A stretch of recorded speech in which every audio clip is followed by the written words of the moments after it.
اب نوٹ کر لیجئے، یہ کتابیں اگر آپ پڑھنا چاہیں تو کتاب الملاحم میں پڑھیے۔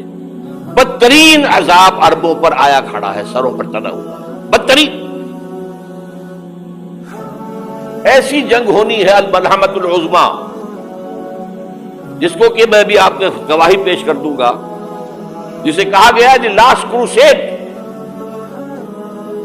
بش نے بھی کروسیڈ کا لفظ بول دیا تھا، پھر واپس لیا اس نے۔ نکل جاتی ہے جس کے منہ سے سچی بات مستی میں، فقیہ مصلحت بین سے وہ رندے بادہ خار اچھا، کروسیڈ کہہ کر پھر واپس لیا۔ یہ کروسیڈ،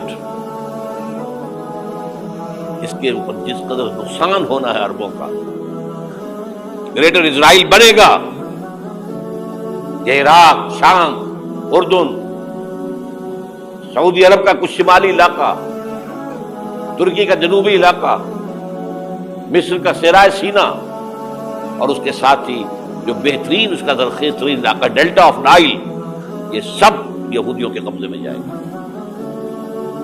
اس کو حدیث میں کہا گیا الملحمۃ العظمیٰ۔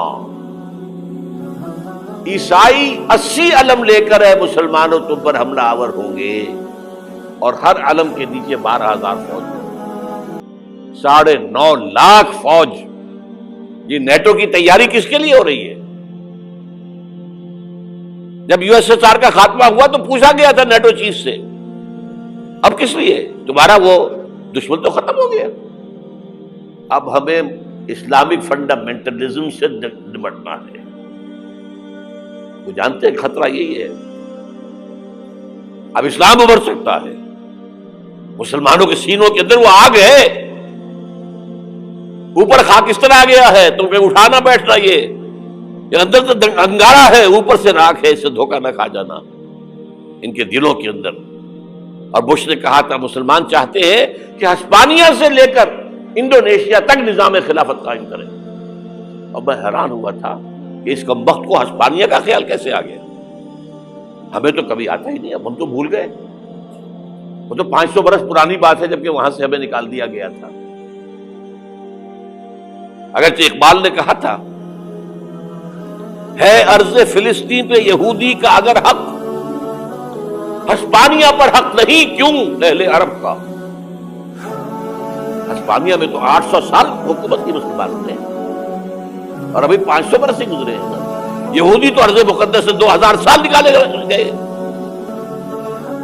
انہیں لا کے آباد کیا گیا، عربوں کے سینے میں خنجر پھونک دیا گیا۔ وہ چھوٹا سا ملک جو چاہتا کرتا، کوئی پوچھنے والا نہیں۔ امریکہ جیسے اپنے بیٹے کی حفاظت کرے ویسے کرتا ہے، اور حضور نے فرمایا ہے وہ جنگ جب ہوگی تو ایک باپ کے اگر 100 بیٹے ہوں گے تو 99 ختم ہو جائیں گے، ایک بچے گا۔ یہ حدیث ہے، حدیث ہے صحیح۔ اور آپ نے فرمایا ویل للعرب من شر قد اقترب، عربوں کے لیے ہلاکت ہے، عربوں کے لیے بربادی ہے اس شر سے جو قریب آ چکا ہے۔ اور آج جس طرح انہوں نے ان کی تہذیب کو اختیار کر لیا، دبئی جا کر دیکھیے، بدترین مغربی معاشرہ جو ہے وہ دبئی کے اندر اپنے قائم کر کے دکھاتا ہے۔ اب سعودی عرب اس راستے پر بڑھ رہا ہے۔ اور اس کے بعد نمبر 2 پر جو ہے ہم پاکستانی ہیں، لیکن میں اس کے وہ پہلی بات جو کہہ رہا ہوں وہ تو یقینی ہے، اس میں تو احادیث صحیحہ موجود ہے۔ اگرچہ اس کے بعد پانسا پلٹے گا، پھر حضرت مہدی کا ظہور ہوگا، حضرت عیسیٰ کا نزول ہوگا، اور وہ گریٹر اسرائیل گریٹر گریو یارڈ بنے گا یہودیوں کا، ایک ایک یہودی قتل ہوگا اور دفن ہوگا۔ یہ بات میں ہونا ہے، میں پہلی بات پر کر رہا ہوں۔ وہ پانسا پلٹے گا جب پلٹے گا، ابھی جو سامنے ہے وہ کیا ہے؟ جس ملحمۃ العظمیٰ کہا حضور نے، جسے آرمگیڈون کہتے ہیں عیسائی۔ آرمگیڈون کی اگر کہیں جا کر آپ دیکھیں گے، آپ ڈکشنری میں مانی تو کیا لکھا ہے؟ A very big war which will be fought between the forces of evil and good before the end of this world۔ اس دنیا کے خاتمے سے پہلے خیر اور شر کی قوتوں کے درمیان بہت بڑی جنگ ہوگی۔ ارمجدون اسے کہتے ہیں عربی میں، اور آرمگیڈون اسے کہتے ہیں انگریزی کے اندر۔ اور یہ بائبل کی آخری کتاب کے اندر ہے، جو اس میں کہ مکاشفات یوحنا، ریولیشنز آف سینٹ جان. یہ تو میں کہہ رہا ہوں یقین کے ساتھ، اور زیادہ دور نہیں آیا چاہتا ہے. اس لیے کہ یہودیوں کا اور عیسائی جو کنزرویٹوز ہیں، نیو کنزرویٹوز، ان کا 5 نکاتی ایجنڈا ہے متفق علیہ، جس کے تحت یہ جنگ صلیبی شروع کی گئی. تو سن لیجئے آپ. آرمیگیڈون نمبر 1، گریٹر اسرائیل قائم ہو جانا اس کے نتیجے میں نمبر 2، مسجد اقصی اور قبۃ الصغریٰ کو گرانا نمبر 3، وہاں 3rd ٹیمپل، وہ مسجد جو حضرت سلیمان نے بنائی تھی 1000 قبل مسیح میں، پھر برباد کی تھی نبوکدنضر نے، دوبارہ بنائی گئی، پھر دوبارہ ختم ہوئی 70 عیسوی تک گری پڑی. ان کا خانہ کعبہ گرا ہوا ہے 70 عیسوی سے لے کر آج تک. ایک دیوار ہے ویلنگ وال، جہاں جاتے ہیں، روتے ہیں، پیٹتے ہیں، ماتم کرتے ہیں، وہاں وہ بنے گا 3rd ٹیمپل. اور نمبر 4، اس میں لا کر رکھا جائے گا تخت حضرت داؤد کا. یہ تخت کہاں ہے اس وقت؟ یہ لندن شریف کے اندر، جو ان کی پارلیمنٹ کا جو چرچ ہے، ویسٹ منسٹر ایبے، اس میں رکھا ہوا ہے. ایک پتھر تھا جس پر بٹھا کر حضرت داؤد کی تاج پوشی ہوئی، پھر حضرت سلیمان کی ہوئی، پھر وہ پتھر رکھ دیا گیا جب حضرت سلیمان نے بنایا ہیکل مسجد اقصی، وہاں رہا وہ. ہر بادشاہ جو تھا یہودی اسی کے اوپر بٹھا کر اس کی تاج پوشی ہوتی تھی. سن 70 میں ٹائٹس نے گرایا اسے، ہیکل کو، وہ پتھر لے گیا، وہاں سے روم گیا، روم سے آئرلینڈ گیا، آئرلینڈ سے اسکاٹ لینڈ آیا، اسکاٹ لینڈ سے انگلینڈ آیا، اور اب وہ رکھا ہوا ہے 14ویں صدی عیسوی سے آج تک. وہ ویسٹ منسٹر ایبے میں رکھا ہوا، ایک کرسی کی سیٹ میں اسے بنا دیا گیا ہے تخت کی شکل میں. اب انگریزوں میں کوئی ملکہ ہو، کوئی بادشاہ ہو، جس کی بھی تاج پوشی ہونی اس میں ہو، یہ لا کر رکھا جائے گا 3rd ٹیمپل. اور اس پر یہودیوں کے خیال کے مطابق ان کا مسیحا آئے گا جو مسیح دجال ہوگا. عیسائیوں کے خیال کے مطابق حضرت عیسیٰ آئے گی، وہ ہمارا بھی خیال ہے حضرت عیسیٰ آئے گی علیہ السلام. بہرحال یہ تو بعد کی بات ہے نا، اس وقت جو میں عرض کر رہا ہوں عربوں پر بہت بڑا عذاب. اور پاکستان کا معاملہ البتہ یہ ہے، میں یقین سے نہیں کہہ سکتا، ہینگنگ ان دی بیلنس. ہو سکتا ہے اللہ تعالیٰ ہم پر رحم فرمائے، ہو سکتا ہے، اگرچہ اسی میں شرائط ہے.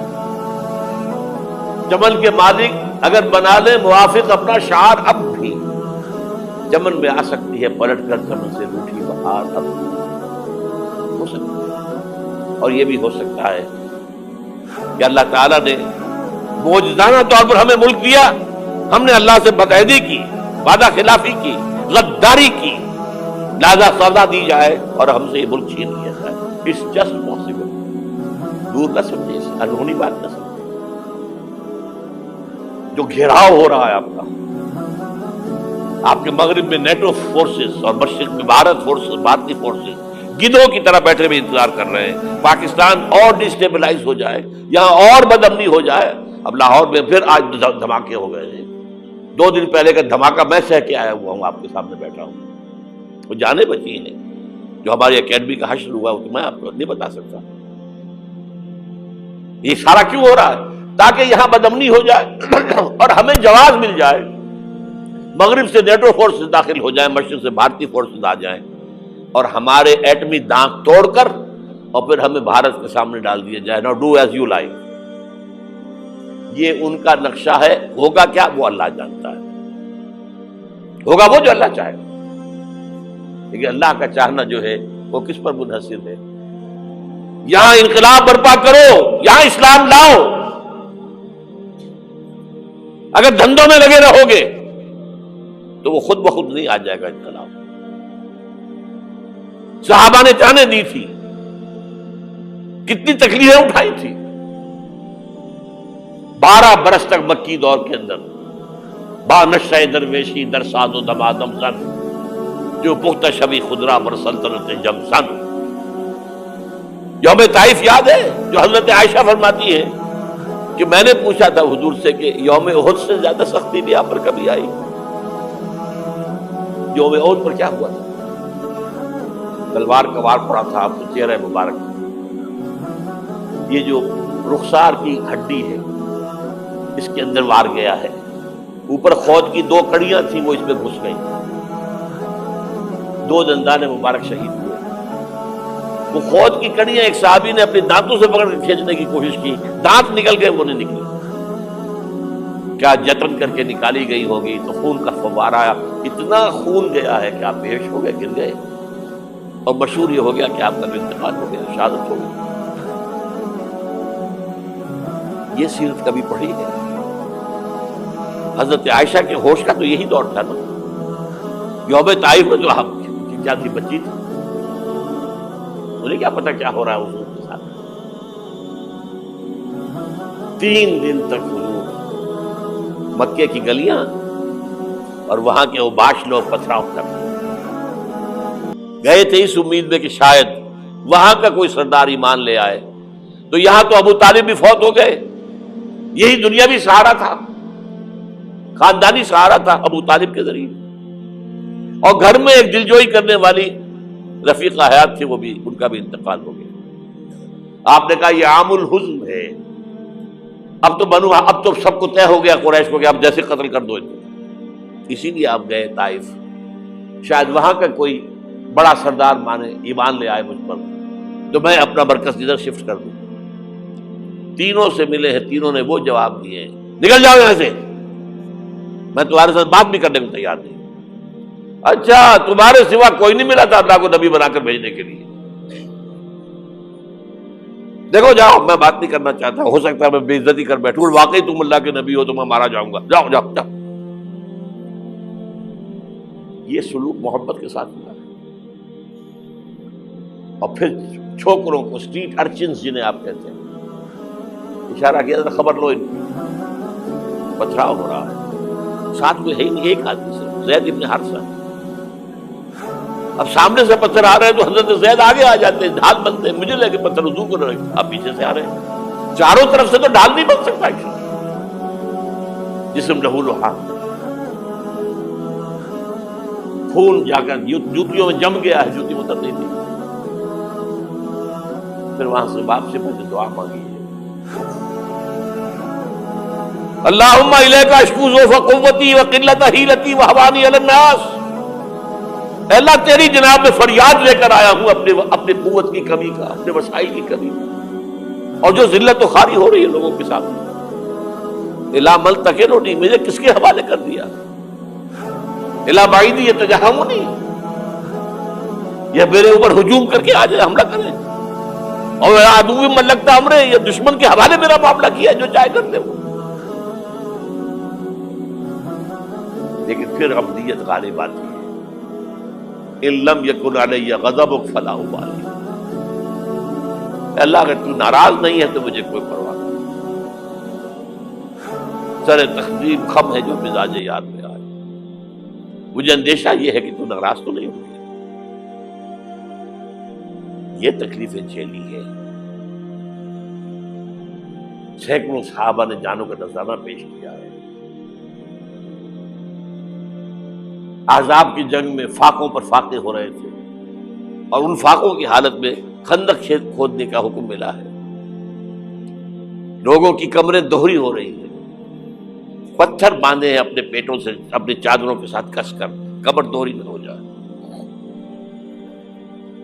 اور جب صحابہ کدالیں چلا رہے ہیں تو کیا کہہ رہے ہیں، نحن الذین بایعوا محمدا علی الجہاد ما بقینا ابدا، اللہم لا عیش الا عیش الاخرہ۔ صحابہ کہتے تھے ہم وہ لوگ ہیں جنہوں نے محمد سے بیعت کی ہے کہ جہاد کرتے رہیں گے جب تک جان میں جان نکل جائے تو بات اور، جان ہے، چاہے ابھی بھوک سے کمر دوڑی ہوئی جا رہی، جان تو ہے۔ اور ایک دفعہ کہتے تھے اللہم لا عیش الا عیش الاخرہ، اللہ عیش، زندگی تو آخرت کی زندگی ہے۔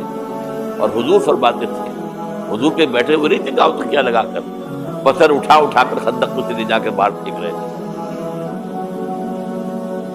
جب صحابہ کہتے ہیں اللہم لا عیش الا عیش الآخرہ، حضور فرما رہے ہیں فاغفر للانصار والمہاجرہ، اے اللہ ان انصار اور مہاجرین کی مغفرت فرما دے۔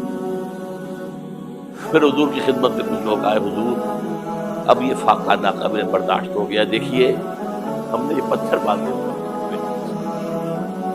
حضور نے کرتا اٹھا کر دکھایا، وہاں 2 پتھر بچے۔ یہ ایسی ہوگی، آپ اس چیز کو سیرت نبی سمجھتے ہیں۔ بہرحال اس موضوع پر میری ایک کتاب ہے منہج انقلاب نبوی، انقلاب کیسے آیا تھا۔ اگر دل میں ذرا بھی آرزو پیدا ہو گئی ہو کہ اللہ قبول کر لے مجھے بھی، مجھے قبول کر لے اس کام کو، تو وہ کتاب آپ کے لیے مسٹ ہوگی، اس کا